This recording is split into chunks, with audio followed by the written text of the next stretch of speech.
살면서 이런 생각 한 번쯤 해보지 않으셨나요? 하나님이 계시다면 과연 언제까지 나를 기다려 주실까? 하고 말이죠. 오늘은 바로 이 아주 깊고도 중요한 질문에 대해서 소스 자료를 바탕으로 같이 한번 파헤쳐 보겠습니다. 네, 오늘 우리가 함께 풀어볼 질문, 바로 이겁니다.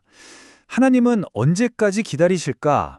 이건 단순히 시간의 길이를 묻는 질문이 아니에요. 그보다는 하나님의 성품, 그리고 우리와 하나님의 관계에 대한 아주 근본적인 물음이라고 할 수 있죠. 소스 자료가 제시하는 핵심 답변은 이 한 문장에 다 담겨 있어요. 하나님은 정말 오래 참으신다는 것. 하지만 그 기다림이 무한정, 영원하진 않다는 것. 바로 이 팽팽한 긴장감 속에서 오늘 이야기의 실마리를 한번 찾아볼게요. 그럼 먼저 도대체 하나님은 왜 기다리시는 걸까요? 그냥 심판을 미루고 계신 걸까요? 소스는 전혀 다른 관점을 보여줍니다. 그 기다림 자체가 바로 사랑의 표현이라는 거죠. 자, 이걸 보면 딱 감이 오실 텐데요. 흔히들 하나님을 생각하면 뭔가 잘못했을 때 바로 벌을 내리는 좀 조급한 심판관의 이미지를 떠올리기 쉽잖아요. 근데 소스가 강조하는 이미지는 그게 아니에요. 바로 탕자가 돌아오길 애타게 기다리는 아버지의 모습이라는 거죠. 완전히 다른 느낌이죠. 그리고 이런 기다리는 아버지라는 이미지는 그냥 나온 게 아니에요. 성경의 이 구절을 보면 아주 확실한 근거가 나오죠. 기다리는 이유가 심판 때문이 아니라 단 한 사람이라도 잃지 않고 모두가 돌아오길 바라시는 그 마음 때문이라는 걸 분명히 보여주고 있습니다.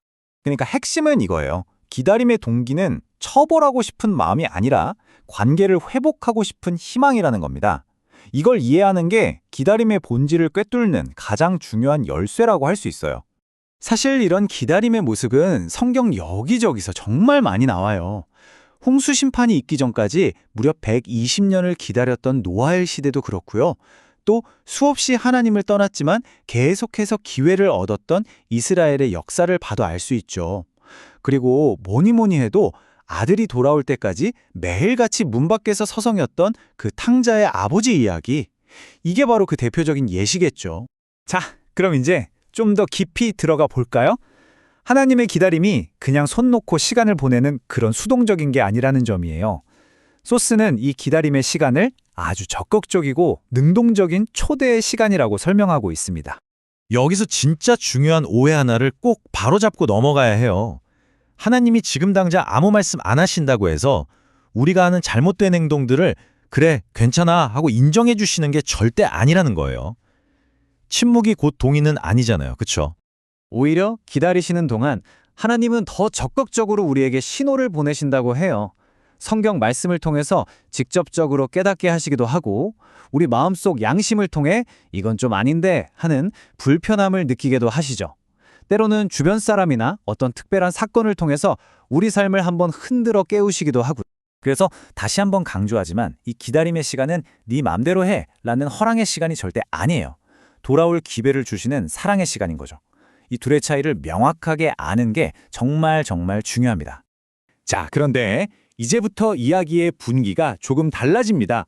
이토록 깊은 사랑의 기다림에도 분명한 한계, 즉 마지막 경고가 존재한다는 점이에요. 뭔가 긴급한 메시지가 있다는 거죠. 성경이 바로 이 구절로 그 긴급함을 딱 꼬집어서 얘기해요. 오늘 그의 음성이 들릴 때 마음을 굳게 닫고 외면하지 말라고 아주 강력하게 경고하고 있어요. 나중에가 아니라 바로 오늘이라고 말이죠. 네, 하나님은 분명히 우리가 돌아올 수 있도록 문을 활짝 열어두고 기회를 주세요. 이건 변함없는 사실, 팩트예요. 하지만 동시에 그 문으로 돌아오지 않는 선택이 괜찮다고 아무 문제 없다고 말씀하신 적은 단 한 번도 없다는 거죠. 기회를 주는 것과 그 선택을 그냥 용납하는 건 완전히 다른 문제라는 겁니다. 그리고 어쩌면 이게 오늘 이야기에서 가장 무섭고 중요한 진실일지도 몰라요.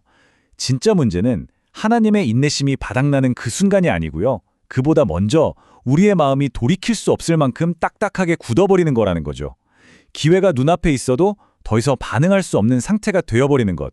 그게 진짜 문제라는 겁니다. 자, 그래서 이 모든 논의는 결국 누구의 이야기일까요? 바로 우리 자신, 각자의 이야기로 돌아오게 됩니다. 이제 질문의 초점을 하나님에게서 우리 자신에게로 한번 옮겨볼 시간이에요. 이 슬라이드가 오늘 설명의 결론을 아주 잘 보여주네요. 우리가 던져야 할 질문은 하나님이 언제까지 기다리실까? 이게 아니라는 거예요. 진짜 질문은 바로 이거죠. 나는 도대체 언제까지 이 문제를 미룰 수 있다고 착각하고 있는가? 질문의 주체가 나로 바뀌는 순간 모든 게 다 다르게 보이기 시작하지 않나요? 왜 질문을 바꿔야 하냐면요. 성경은 언제나 기회의 시간이 미래의 어떤 날이나 과거가 아니라 바로 지금이라고 말하고 있거든요. 은혜를 받을 만한 때, 구원의 날은 바로 오늘, 바로 지금이라는 겁니다. 맞아요. 소스가 말하는 복음의 핵심 메시지는 항상 지금이라는 이 한 단어에 집중되어 있어요. 나중에 언젠가가 아니라 바로 지금 당신의 결단을 촉구하고 있는 거죠. 자, 오늘 내용을 한 문장으로 딱 정리해 볼까요? 하나님의 기다림은 우리가 지금 이 상태에 안심하고 그냥 머물러도 좋다고 주는 시간이 결코 아니라는 것. 오히려 그것은 돌아오라고 보내는 마지막이자 가장 간절한 초대장이라는 겁니다. 그래서 이 질문을 마지막으로 남겨두고 싶습니다. 만약에 말이죠. 그토록 길고 길었던 하나님의 기다림, 그 마지막 초대가 바로 오늘 끝이 난다면 우리는 어떻게 될까요? 우리 모두가 한 번쯤 깊이 생각해 봐야 할 문제가 아닐까 싶습니다.